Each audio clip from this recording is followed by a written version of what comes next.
In our headlines on this Thursday afternoon, April 6th, Taiwanese President Tsai Ing-wen and U.S. House Speaker Kevin McCarthy have affirmed their people's friendship and its importance on promoting peace and broader stability. Meanwhile, Finance Minister Chu Kyung-ho has highlighted the importance of investment projects to support the local economy as exports continue to tumble. And the BRE delegation marks its final day of inspection in Busan today with a visit to the UN Memorial Cemetery as Korea keeps its fingers crossed for the bid to host the 2030 World Expo. We begin in the U.S. today. A high-profile meeting between Taiwanese President Tsai Ing-wen and U.S. House Speaker Kevin McCarthy highlighted the importance of friendship and broader freedom, much to the frustration of China, to say the least. Our Kim Hyun-sung reports. A historic meeting on American soil on Wednesday local time. Taiwanese President Tsai Ing-wen met with U.S. House Speaker Kevin McCarthy and stated that democracy is under threat. We once again find ourselves in a world where democracy is under threat, and the urgency of keeping the beacon of freedom shining cannot be understated. This meeting at the Ronald Reagan Presidential Library is the highest-level meeting on U.S. soil since Washington broke off ties with Taiwan back in 1979. Under Beijing's One China principle, China claims Taiwan as part of its own. And in an effort to maintain diplomacy with China, the U.S. officially only recognizes Beijing and has no formal ties with Taipei despite its unofficial relationship with the island. So this session could be read as an open defiance to China's position, even though Tsai's visit to the U.S. is referred to as just a stopover on her week-long trip to Central America. The friendship between the people of Taiwan and America is a matter of profound importance to the free world, and it is critical to maintain economic freedom, peace, and regional stability. China was not too happy about this meetup. Taiwan's defense ministry said that a Chinese aircraft carrier group led by the Shandong carrier sailed through waters off the island's southeast coast, in what seems to be a warning to Taipei. Also, Beijing's foreign ministry said in a statement that it firmly opposes and strongly condemns the meeting between Tsai and McCarthy, and that it sends a wrong message to the so-called Taiwan independent separatist forces. Strong words from the statement, which goes on to say that Beijing's One China policy is the basis of U.S.-China relations, and that this high-profile meeting shows that the U.S. has crossed the line and betrayed its commitments. Kim Hyun-sung, Arirang News. Here in Korea, President Yoon Suk-yeol will be addressing a joint session of the U.S. Congress during his planned visit to Washington later this month. According to the presidential office, the invitation was delivered on Wednesday via a group of bipartisan lawmakers from the U.S. House Committee on Foreign Affairs. President Yoon reportedly welcomed the invitation, touching upon its symbolic significance as the two countries celebrate the 70th anniversary of their alliance. Also, according to Bloomberg, the address will be shared on April 27th, the day after the summit and state dinner at the White House with U.S. President Joe Biden. Now, the last time a South Korean president addressed the U.S. Congress was 10 years ago by former President Park Geun-hye. The North Korea Sanctions Committee within the UN Security Council has raised concerns about North Korea's continued military and nuclear ambitions. A report by the committee on Wednesday points out Pyongyang has launched a total of 73 ballistic missiles, including 8 intercontinental ballistic missiles last year. The report also claims North Korea's nuclear weapons facilities remain in operation. Also, hacker groups affiliated with the regime are said to have stolen their largest ever haul of virtual currency assets last year to finance Pyongyang's weapons development. The report further asserts that the hacker group Lazarus targeted a government agency in Ukraine and engaged in cyber espionage with the intent of stealing intellectual property. In other news, Seoul's finance minister vows to boost investment projects to keep the local economy stable as exports continue to tumble amid the global slowdown. Our Lee Soo-jin has details. South Korea's exports saw a steeper drop last month than they had the month before. Finance Minister Chu Kyung-ho announced during an emergency economic meeting on Thursday that the nation's exports have been falling since last October. Exports tumbled nearly 14% in March compared to a year earlier. That's a sharper decline than the 7.5% on-year fall seen in February. While auto and rechargeable battery exports are increasing, China's reopening has yet to boost semiconductor exports. Outbound shipments to China sank by more than 33% from the previous year last month. Meanwhile, semiconductor exports were down by 34.5% on year. To boost exports and avoid the downward pressure on the economy, the government plans to create investment projects this year worth 13 trillion won, or around $9.8 billion. We will make efforts to increase support in areas such as core technology R&D and policy financing so that exports for major industries such as chips can rebound soon. We will also focus on revitalizing our economy as soon as possible by boosting private investment. The investment projects, which include smart logistics centers, semiconductor infrastructure and charging stations, aim to encourage participation from the private sector. The government will also invest around $3 billion in research and development over the next 5 years to boost the chip, display, and battery industries. Lee Soo-jin, Arirang News. The World Trade Organization on Thursday raised its growth outlook for this year to 1.7%, up 0.7 percentage points from last October. The organization linked its improved outlook to China's easing of its pandemic restrictions. Pundits, however, point out the forecast falls short of the 2.7% growth posted last year. Also, according to the Global Financial Stability Report released by the International Monetary Fund on the same day, South Korea looks to be affected by rising geopolitical tensions given its trade ties with China and security ties with the U.S.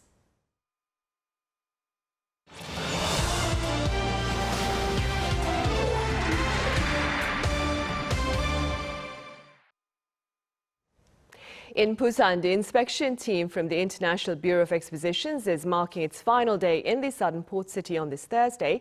That will end with a spectacular firework display at Gwanghwaলি Beach. Now, earlier on Wednesday, the team traveled to the proposed main venue for the 2030 World Expo. My colleague Kim Mo-gyun reports. The Bureau International de Expositions delegation held an on-site inspection around Busan's North Port, which is the proposed venue for World Expo 2030. The delegation are there to review the city's capabilities to host the event, and on the second day of their visit to the port city, the 8-member team watched the third and penultimate presentation prepared by South Korea's bidding committee, which is deemed the most important. The latest presentation included detailed plans about the expo site, hall, visitors, and transportation in the North Port area. The presentation under the theme City and Site was hosted by Busan Mayor Park Hyung-jun. Professor Jin Yang-gyo spoke in detail about the exhibition hall, while Busan's ambassador for international relations, Shin Jae-hyun, spoke about the expected number of visitors and their stays in the city. The bidding committee also showed the members a video that detailed the future vision for the 2030 Expo site. The virtual tour was about how the venue will look in 2030, as the Busan metropolitan government has been undertaking a 2-stage project to redevelop the area, which includes a floating city and a 1.98 million square meter exhibition hall. The members also briefly took a simulated flight in an urban air mobility vehicle, which is also known as a flying taxi developed by SK Telecom. After the tour of the proposed venue, the delegation held a luncheon with a group of Busan residents, committee representatives, and Busan city officials. Kim Mo-gyun, Arirang News. Up next, our Song Yoo-jin took to the streets, or to the shores of Busan to be precise, to share with us the support of the people there for the 2030 World Expo. Do take a look. Excitement fills the air in Busan as the Bureau of International Expositions is inspecting the city for the 2030 World Expo. Throughout the Expo week, 16 districts and counties of Busan are holding 67 events in support of the city's candidacy. Walking around, you can see and feel how much the city and its people are hoping to bring this global event to their doorstep. Here, Haeundae Beach, no doubt one of the most popular beaches here in South Korea, is among the many spots here in Busan that's showing support for the city's bid. This area is now buzzing with excitement, with citizens cheering and expressing their enthusiasm for the 2030 Busan World Expo. The beach, close to where the BIE delegation is staying, has transformed into a colorful, vibrant venue for people to show their support. There is a giant sandcastle engraved with the 2030 Busan World Expo logo, a tower that plays the Expo's promotion video, and big letters spelling out Busan Expo, where people can stick messages backing Busan's bid. A wave of support is sweeping Haeundae Beach. I believe we have a good chance of winning. It's because South Korea has gained a lot of international recognition lately with the popularity of K-pop and K-dramas. Busan will definitely host the expo. I'm 100% sure. There is a reason behind this confidence. The city has captured the hearts of those both from home and abroad. I think Busan has the best of both worlds. It's got a bustling city vibe and plenty of tourist hotspots to explore. Busan is extremely interesting and enjoying because of its unique beachside view and fantastic sky towers, beautifully lighted, nice flyovers, and other beautiful tourist attractions.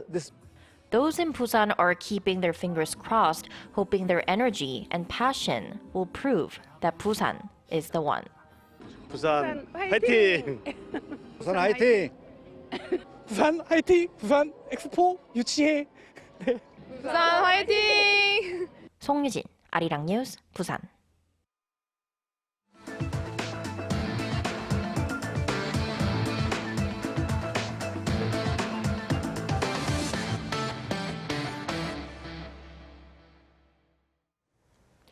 The latest IAEA report on Japan's planned release of radioactive wastewater from its crippled Fukushima nuclear power plant acknowledges the efforts to ensure safety but questions the absence of data on the impact of seafood from specific locations. Our Lee Kyung-eun explains. The IAEA says Japan's Fukushima wastewater monitoring system is largely reliable, but it has expressed some lingering concerns. As part of its ongoing safety review of the wastewater from the nuclear plant that was damaged in 2011 earthquake, the agency released its midterm report on Wednesday. And the agency confirmed that TEPCO, the operator of the plant, is taking comprehensive and realistic programs to monitor the safety of the soon-to-be discharged wastewater. It added that TEPCO has made significant progress after taking into account the agency's previous feedback, which is in line with international safety standards. However, the report pointed to improvements to be made. Regarding TEPCO's environmental impact assessment, the IAEA called for further explanation as to why the consumption of seafood caught at the location 3 kilometers north from the site is excluded, noting the concentrations in seafood are likely to be higher there. Also against TEPCO's revised measure of radioactive contamination, the agency called for further information on the radiological impact of 2 radionuclides, C14 and I-129, and their impact on the environment. All of these are based on TEPCO's updated methods and programs assessed before the IAEA's second visit in November 2022. Any revisions made after that will be assessed later and will be published in following reports. The agency is aiming to release the finalized report before Japan's planned release of the wastewater later this year. Lee Kyung-eun, Arirang News. Poland has pledged more combat aircraft to Ukraine as the country continues to defend itself from Russian invasion, while NATO warns Beijing against potential aid to support Moscow's aggression. Our Lee Seung-jae reports. Poland has pledged more fighter jets to Ukraine, this time promising to deliver 6 additional MiG-29 fighter jets. According to Polish President Andrzej Duda, the Soviet-era jets are undergoing maintenance and should be ready to be delivered quickly. During a joint speech in Warsaw, President Duda stressed the importance of continued support for Ukraine. It's a long way until this war is over. Ukraine needs support. It needs further deliveries of modern weapons. Poland was and is one of the leaders in this support. We know very well that who defends its house, who defends its nation, who defends its cities and villages, who defends its citizens need immediate help. There is no time for waiting.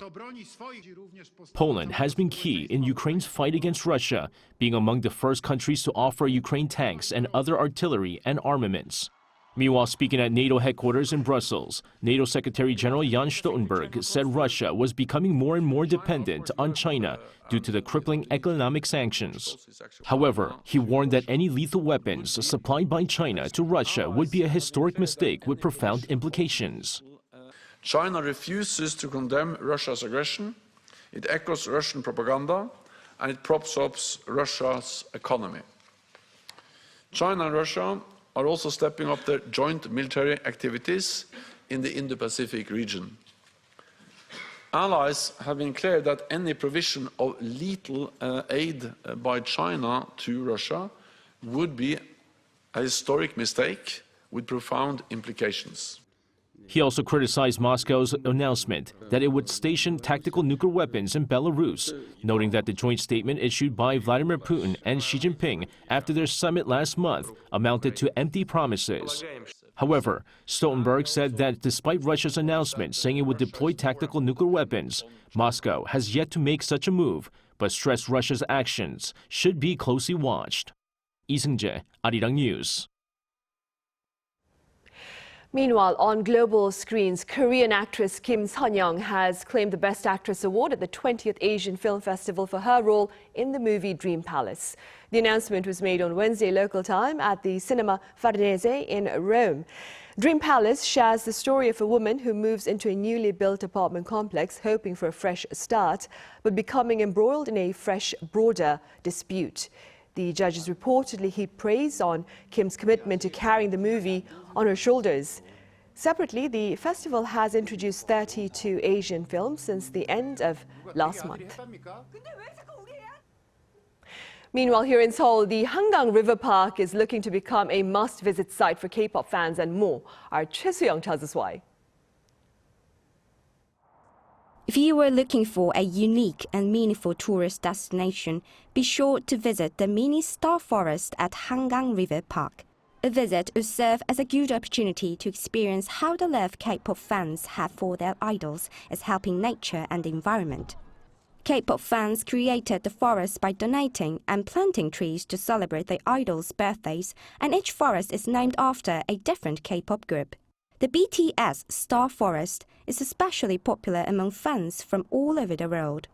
Since the creation of the BTS Little RM's forest at the clock tower of Jamsil Hangang River Park in 2019, about 4,000 trees have been planted in 7 parks in areas of the Hangang River Park in Jamsil, Jamwon, and Yeouido. This effort was led by Korean Federation for Environment Movement in collaboration with fans who wanted to share their favorite idols' thoughts on environmental issues. Fans take voluntary action and donate to support their idol's stance on climate change, showing that even small actions can make a big impact. The Star Forest is home to a variety of trees such as bridal trees, hackberry trees, and zilkova trees, and each one has an information board and nameplate. By scanning a QR code on the board, visitors can learn about the date of creation as well as the purpose of the forest. In addition, inspiring words from BTS members and lyrics from their songs are attached to chairs in the forest, bringing even more joys to fans. Not only the fans, but also residents from the areas surrounding the forest are also enjoying the park. It's nice that the BTS forest was made so we can use it together. As a local resident, I heard that BTS fans plant trees for every birthday of each member. It's beneficial and nice to see when people enjoy nature while walking or riding a bicycle. City officials managing Hangang Park support these K-pop fans with land, tools and equipment so that they can actively promote environmental preservation and the creation of more parks and green spaces. They hope to plant more forests and trees in the future to make the Hangang River even greener. Choi Soo-young, Arirang News.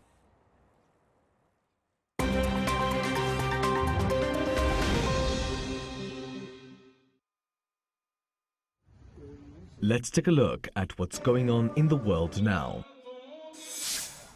In Brazil, 4 children have been killed and at least 4 others wounded in an axe attack at a daycare center. The attack on Wednesday in the city of Blumenau in the south of the country was reportedly carried out by a 25-year-old male who climbed over a fence at the center and attacked children in the playground with an axe. 3 boys and 1 girl were killed. They were believed to be between 4 and 7 years old. The suspect later turned himself in at a police station and is now in custody. Authorities are searching for a motive, but there seems to be no clear link between the suspect and the daycare center.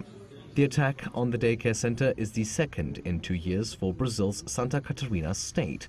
In 2021, an 18-year-old man killed 3 children and 2 staff members at a creche using a machete. Meanwhile, healthcare products manufacturer Johnson & Johnson has offered $8.9 billion to settle claims that some of its products caused cancer. According to CNBC, this follows over 60,000 lawsuits filed against the company over baby powder and talc products, with some alleging that products contained asbestos.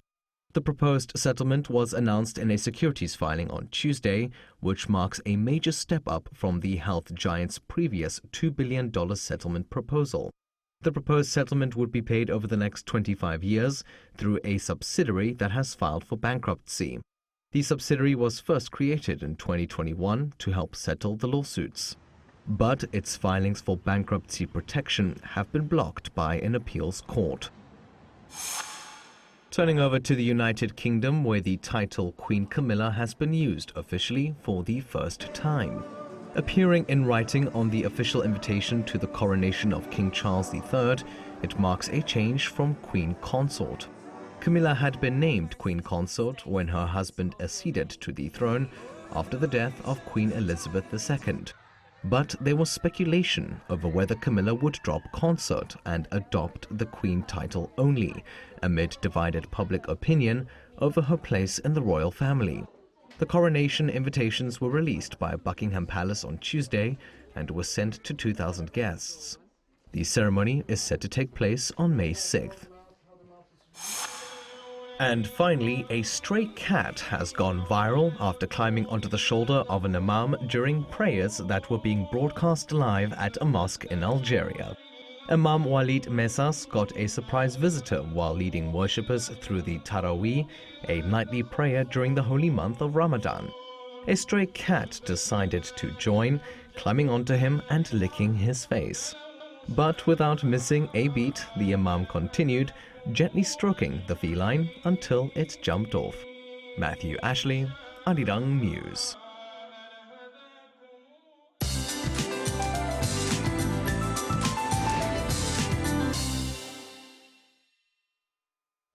Good afternoon. Yesterday's rain helped to ease the dryness in the air and the drought nationwide. But we do need even more rain to completely ease the dryness, but what we got was very much needed. There will be occasional rain here and there through late this afternoon.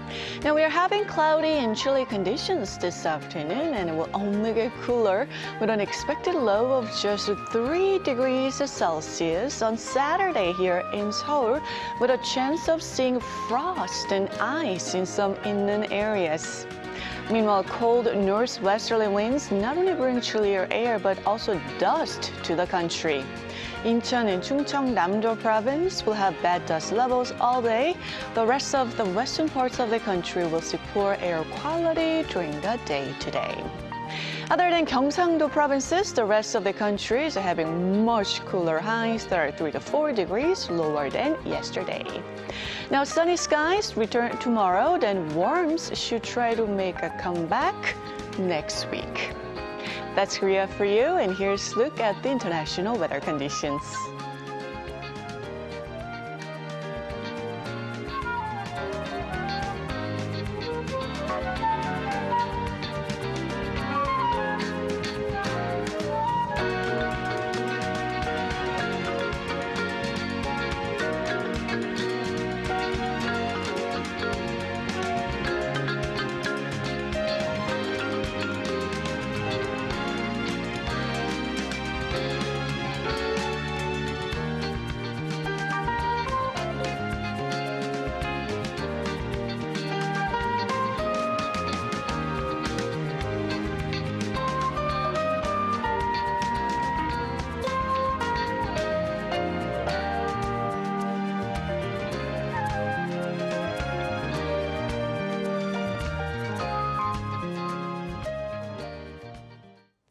Right, that ends Thursday's afternoon newscast. But do stay with us for our panel session coming up next. Thank you for now.